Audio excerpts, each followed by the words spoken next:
Assalamualaikum warahmatullahi wabarakatuh. Perkenalkan, nama saya Melni Azmi dan rekan saya Selvi Rini Izati. Kami dari kelompok 4 akan menjelaskan materi tentang perbandingan kelembagaan ekonomi syariah dan kerjasama ekonomi konvensional.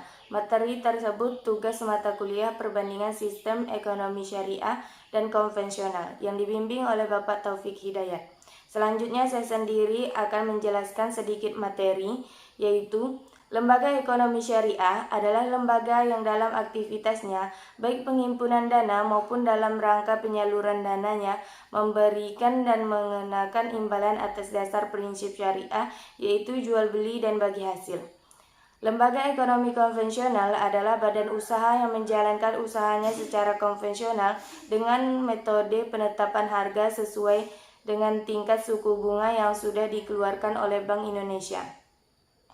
Perbedaan ekonomi syariah dan ekonomi konvensional. Sumber utama ekonomi syariah yaitu Al-Quran dan Sunnah Nabi, sedangkan sumber utama ekonomi konvensional adalah mengacu pada hal yang bersifat positif-fiktif. Tujuan dari ekonomi syariah mencapai falah di dunia dan di akhirat, mencapai kesejahteraan dan keadilan bagi rakyat. Sementara tujuan dari ekonomi konvensional semata-mata kesejahteraan duniawi, mencapai kesejahteraan individu. Kepemilikan dalam ekonomi syariah yaitu sumber kekayaan yang dimiliki adalah titipan Allah Subhanahu wa taala, sedangkan kepemilikan dalam ekonomi konvensional, setiap pribadi dibebaskan untuk memiliki semua kekayaan yang diperolehnya. Keuntungan dalam ekonomi syariah yaitu dalam sistem bagi hasil, pengambilan keuntungan dari persentase pendapatan, sedangkan dalam ekonomi konvensional yaitu bunga, pengambilan keuntungan dari persentase modal. Prinsip dari ekonomi syariah yaitu berprinsip pada konsep scarcity, sedangkan pada ekonomi konvensional berprinsip pada goal-oriented discipline. Baik, selanjutnya akan dijelaskan rekan saya Selvi. Kepada Selvi dipersilakan. Kerjasama ekonomi konvensional, yaitu pada bank konvensional memberlakukan penerapan suku bunga dan perjanjian secara umum berdasarkan aturan nasional. Akad antara bank dan nasabah bank banyak dilakukan berdasarkan kesepakatan jumlah suku bunga. Bentuk kerjasama ekonomi syariah. Yang pertama, syirkah.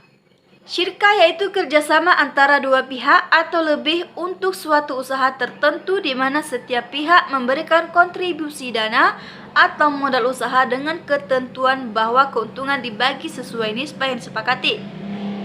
Yang kedua, mudharabah, yaitu kerjasama antara pemilik harta dengan pengelola harta.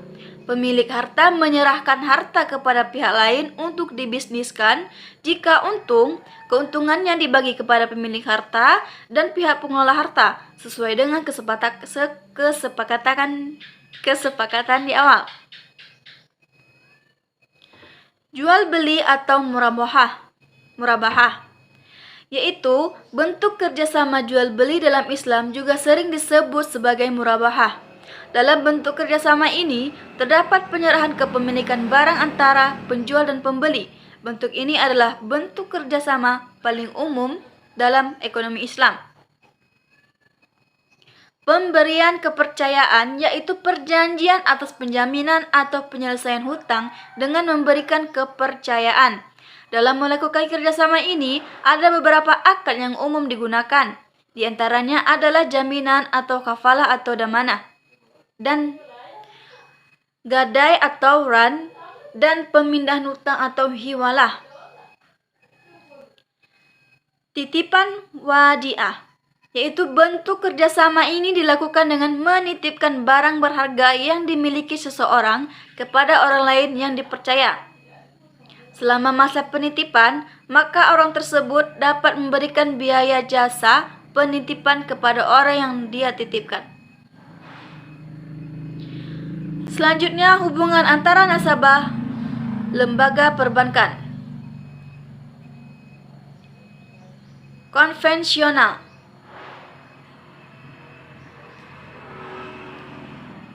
Dalam bank konvensional, hubungan antara nasabah dan lembaga perbankan yaitu debitur dan kreditur. Nasabah bank konvensional berperan sebagai kreditur, sementara perbankan berperan sebagai debitur. Syariah. Berbeda dengan bank syariah, hubungan antara nasabah dan bank terbagi menjadi 4 jenis, meliputi penjual, pembeli, kemitraan, sewa, dan penyewa. Dalam penggunaan akad murabahah, istisna, dan salam, pihak bank berperan sebagai penjual dan nasabah sebagai pembeli.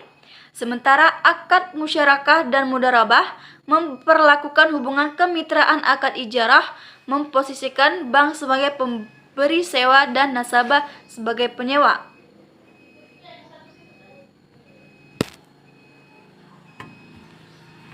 Baik, itulah tadi penjelasan materi dari kelompok 4. Sekian, terima kasih. Wassalamualaikum warahmatullahi wabarakatuh.